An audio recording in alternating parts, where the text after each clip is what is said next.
नमस्कार दोस्तों, आज बात करते हैं कल पड़ने वाले पर्व बसंत पंचमी की। हम सभी जानते हैं कि बसंत पंचमी एक अनसूच साया है।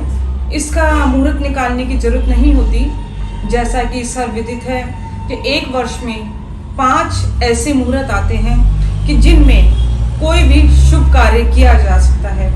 उसके लिए किसी भी मुहूर्त को निकालने की आवश्यकता नहीं होती और बसंत पंचमी भी उनमें से ही एक है।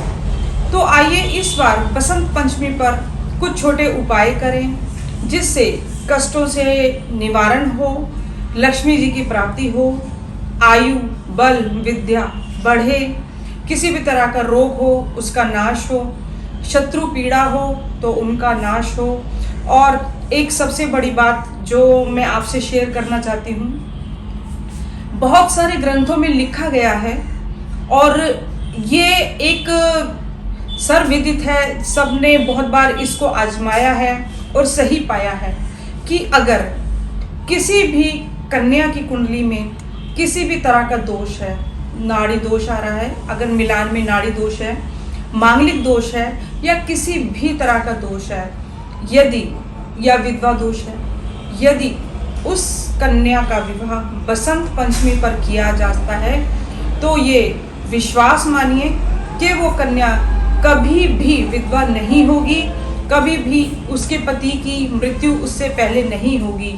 इस बात के लिए हम आपसे कह सकते हैं कि अगर आपकी नज़र में भी अगर कोई ऐसी कन्या है कि जो मांगलिक है या किसी भी तरह का दोष उसकी कुंडली में है और उसका विवाह बसंत पंचमी पर हुआ हो और उसके साथ किसी भी तरह की अनहोनी हुई हो, अगर ऐसा आपकी नज़र में कोई भी है तो आप वो हमें ज़रूर बताएं, हम उस पर और रिसर्च करेंगे। अभी तक का हमारा एक्सपीरियंस ये है कि कन्या की कुंडली में कोई भी दोष हो परंतु विवाह अगर बसंत पंचमी पर हो तो वो कन्या कभी भी विधवा नहीं होती है, कभी भी उसके पति की मृत्यु उससे पहले नहीं होगी। तो ये तो हुई एक जनरल बात जो शास्त्रों में लिखी है और सत्य भी है। अब बात करते हैं कि हम बसंत पंचमी पर क्या करें। सबसे पहले तो आप जानते हैं बसंत पंचमी पर माँ सरस्वती की आराधना होती है, उनकी पूजा होती है, जो विद्या की देवी हैं, धन को भी देने वाली हैं। 3 देवियों में से एक स्थान है माँ सरस्वती का, माँ काली, माँ लक्ष्मी, माँ सरस्वती, तो उनका एक महत्वपूर्ण स्थान है। तो बसंत पंचमी पर सबसे पहले आप एक साधारण उपाय करें, माँ सरस्वती को किसी भी पीले भोजन का भोग लगाएं, रुई की बत्ती को केसर में लगाकर उसकी बत्ती बनाकर घी की जोत लगाएं और देवी माँ के किसी भी मंत्र का जितना हो सके जाप करें। एक छोटा सा मंत्र आप ले सकते हैं जो कि आसान भी है और आप उसको ज़्यादा से ज़्यादा कर भी सकते हैं। ओम ऐं नमः माँ सरस्वती का मंत्र है, बीज मंत्र है ओम ऐं नमः, इसका आप जाप कीजिए।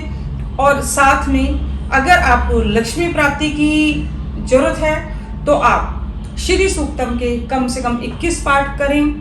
अगर किसी भी तरह की है शत्रु बाधा या कोई और रोग है, शत्रु है या किसी भी तरह की आपकी लाइफ में कोई भी दिक्कत है तो आज के दिन बसंत पंचमी के दिन आप कीजिए श्री सिद्ध कुंजिका पाठ का पाठ। आप उसे 21 पाठ, 31 पाठ, जितना भी आप कर सकते हैं, जितना भी आपको समय मिले आप कीजिए श्री सिद्ध कुंजिका स्त्रोत का, क्योंकि ये बहुत अच्छा मुहूर्त है। इसमें की गई कोई भी साधना आपको पूरा फल देने वाली है।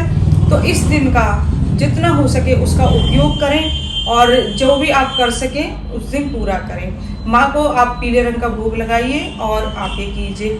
हाँ, बसंत पंचमी के दिन एक चीज़ और है कि इसमें पीले रंग का बहुत महत्व है। तो हम जब सूर्य को भी आज के दिन जल चढ़ाते हैं तो उसमें भी हल्दी का प्रयोग करें। भोजन में भी आप हल्दी का प्रयोग कीजिए और माँ सरस्वती को भी हल्दी का ही तिलक लगाइए। वैसे माता को सफ़ेद फूल भी बहुत प्रिय हैं, वीणा बहुत प्रिय है, तो अगर इस तरह का आप कोई भी उपाय करते हैं तो वो आपको बहुत ज़्यादा फल देने वाला है। तो आइए इस बसंत पंचमी पर अपने कष्टों से निवारण का उपाय करते हैं, माँ लक्ष्मी जी की प्राप्ति का उपाय करते हैं और शत्रु बाधा का निवारण करते हैं और साथ में विद्या की देवी माँ सरस्वती का आशीर्वाद प्राप्त करते हैं।